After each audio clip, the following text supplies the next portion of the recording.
Magandang araw mga kaibigan. Bigyan natin ng reaction opinion itong post ng unofficial Bato Solid supporters. Abogado, pumalag sa mga pumupuna sa kanyang pagpakita ng suporta kay BP Sara sa mga laban ni Alex Iyala.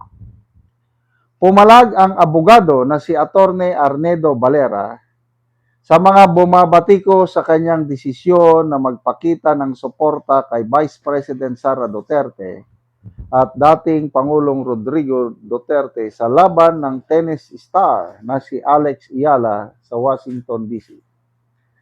Matatanda ng pinuna ng ilang mga netizens ang pagsusuot at pagdadala ng abogado ng mga cap na nagpapakita ng suporta sa mga Duterte habang nanonood ito ng live sa Mubadala, D.C. Ayon sa kanya, ay sariling desisyon niya ang kanyang mga isinusuot. My simple rule is this, sabi ni Atty. Valera. Wear whatever attire gives you peace of mind and joy as long as you respect others. Today, I choose to cheer for Alex Iyala and celebrate a remarkable Filipino athlete. Tomorrow, I will continue to exercise my constitutional right to express my political views. That is the beauty of freedom. Pwede kang mag-tennis fan ngayon at mag-opinionated citizen bukas, walang foul call. So, yan po ang litrato ni Attorney Valera. Siguro itong katabi niya, I just assume, baka yan ang kanyang wife. Magkatabi sila eh. Noon pang kampanyahan, noong 2022, naririnig o nababasa ko na ang mga post ni Attorney Valera. Talagang he campaigned among Filipino-Americans na dapat botohan yung unity BBM Sara. So, kaparehas natin ito na nabudol si Attorney Valera.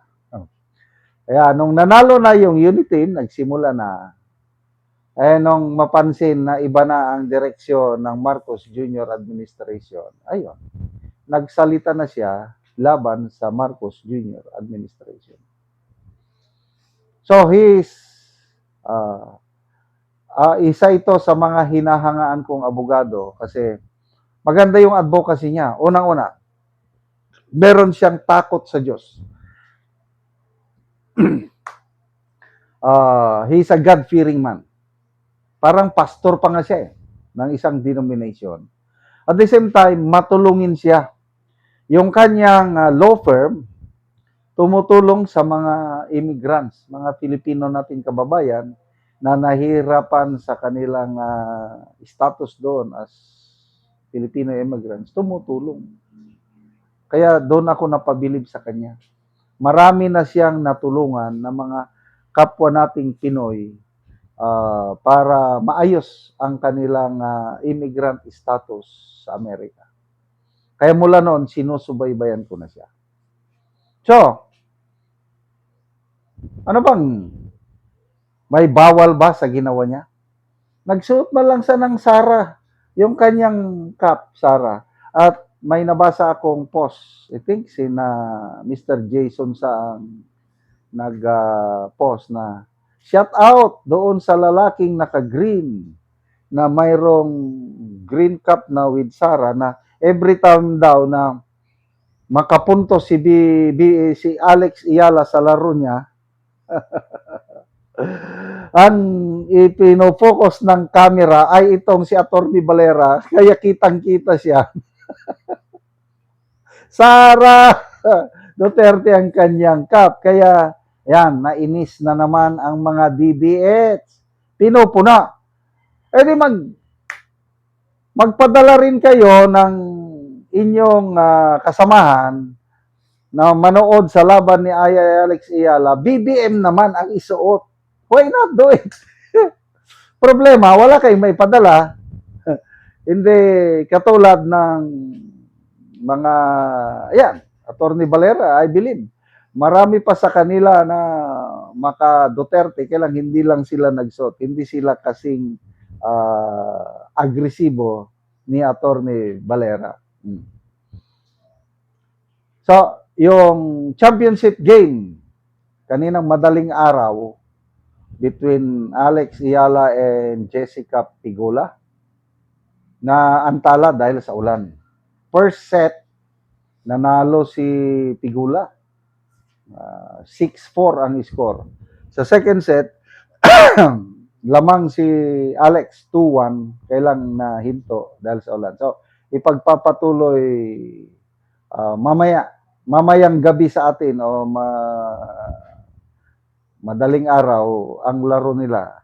Kasi tumira kaming mag-asawa, sa awa ng Diyos, tumira kami sa Washington DC for 9 months. Na nag-aral po ako doon, nag-schooling ng counter-terrorism. Kaya I have happy memories sa Washington DC. Malala ko, palagi kaming namamasyal sa mga andami nilang museum. Ang una kong pinasyalan na museum, yung dinosaur. Akala ko, katang-isip lang yung mga dinosaur. Kailan nung pumasok ako doon, talagang buo yung buto ng dinosaur na na-assemble nila. Ang laking animal yung dinosaur. Yun po yung aking experience sa Washington DC. Ano ba? Yung cherry blossoms ng Washington DC. Napakagandang tanawin. Alaman ko yung history na nung hindi pa nagka-World War II, yun, regalo ng Japan to the US, tanim. So, nabuhay, malalaki ng kahoy. Kaya lang, nung nagka-World War II, parang pinag-initan yung mga cherry blossom na yun. So, happy memories, ano. So, again, laban, Alex Ayala, may pag-asa pa ba? Yes, may pag-asa pa. Sana mag-champion ang ating minamahal na Alex Ayala. Maka Marcos ka man, makadilawan ka man, makasara ka pa man, magkaisa na lang tayo sa pag-celebrate sa ating Filipina tennis star. Sana magkaroon tayo ng champion bukas, makalawa. Salamat mga kaibigan sa inyong pagsubaybay sa channel nito. Nakakatulong kayo ng malaki sa tribong talandig ng Bukidnon dahil ang income natin sa channel nito is pantulong sa tribo. Namimigay tayo ng libreng yero at pako para makapagpatayo naman sila ng mas maayos na tirahan. Panoorin nyo ang video na ito. Ako diri sa panimalay ni Jorely Autahay nga taga Sitio Kalapa, Tagbak, Talakag, Bukidnon. So mo na ni ang gitabang nga yero nga ilang giatop. So nagdali-dali ni sila sa pag-atop tungod kay nakig-ipon lang ni siya sa iyang igsuon. Tungod kay wala sila balay, so karon nga naay tabang, so karon nag-atop na gid sila sa gitabang sa ilahang nga yero. So mo na ni ang itsura sa ilang balay. So dinhi na gid ang ilang tuluganan. Yung udto sir kuan laing udto sa tanan, unang-una pasalamat pod ni sa Ginoo nga kuan nga nagyud siya gigamit nga tawo nga para nakatabang sa amoa. Pasalamat mi nga nakakuan na mig kuan balay nga kuan kay sa una kuan raga dito ra mi ga tipon sa akong manghod murag kakuan sad mi dayon. Dako gid kay siya tabang sa amo ang nakahuman nami sa among balay. Kuan ang Ginoo na gid ang magbalos sa nagtabang. So, kuan ganun. Manghinaot mi nga kuan magpadayon pa ni siya nga tabang kay para daghan pa ang matabangan nga mga tao kay daghan pag sad ang gakinahanglan nga para makabalay sila kay kung kita ra murag galisod gid sad ta usahay sa kuan mao nang dako ay ni siya nga tabang sa katawhan. Siguro na So pila ka tuig nga nakig-ipon lang ka sa imong igsuon? murag kuan mag isa na ka tuig. Isa na ka tuig. So karon na mo nga nakabalay nga tungod lang sa kay naay tabang. Kung wala pa ang tabang, di pa gyud mo kabalay. Di na kakabadgetan yun. So kung ang inyong pangwarta taman ra gyud sa kaon. Oo. Oo, so salamat kaayo. Salamat gid kay sa nagtabang.